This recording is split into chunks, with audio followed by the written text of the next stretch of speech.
Hello and welcome to our channel. My name is Olga Ivanitska and I'm a regulated Canadian immigration consultant.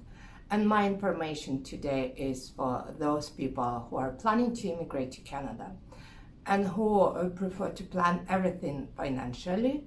If for this, you need to know how much does it cost to immigrate to Canada and when and for what you will need to pay.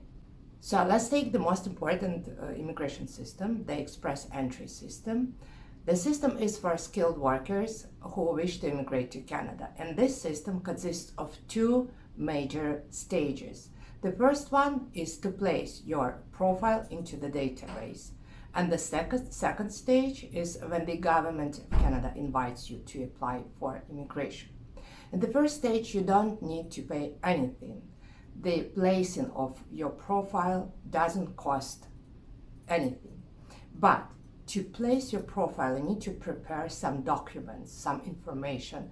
And for these documents, for processing of these documents, you will need to pay to other organizations. Let's consider some of these fees. To place your profile in the system, if your education was outside of Canada, you will need to provide an ECA report, which stands for Educational Credential Assessment, which confirms that your education is equivalent to Canadian standards.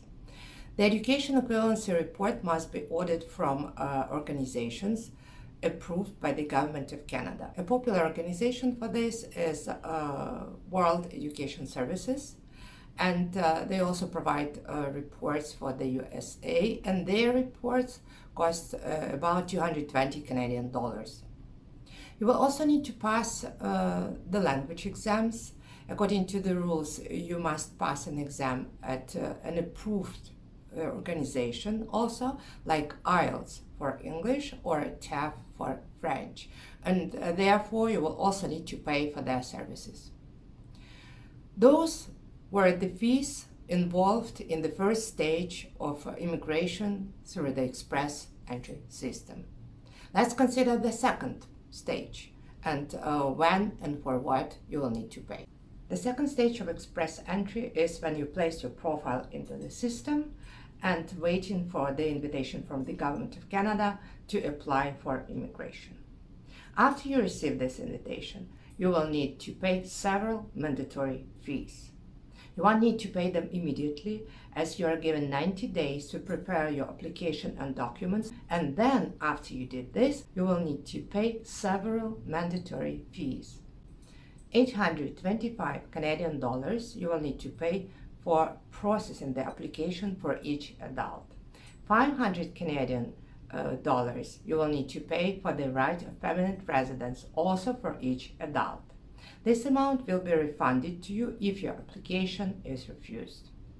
$225 you will pay for each child, specifically unmarried children under the age of 22. Biometrics. Biometrics is a collection of biometric data, fingerprints and photos. You will need to pay 85 Canadian dollars for each adult over the age of 14 under 79, and or 170 Canadian dollars for the whole family. You will need to pass a medical examination. It should be an approved medical examination, and you will need to pay from 100 to 200 Canadian dollars for each family member. And also you will need to order a police certificate, police clearance certificate, and to pay for the processing of this document too. These were the payments that you need to be prepared to pay if you apply for immigration to Canada. And if you're interested in the process itself and how to prepare everything correctly for successful immigration, then write to us.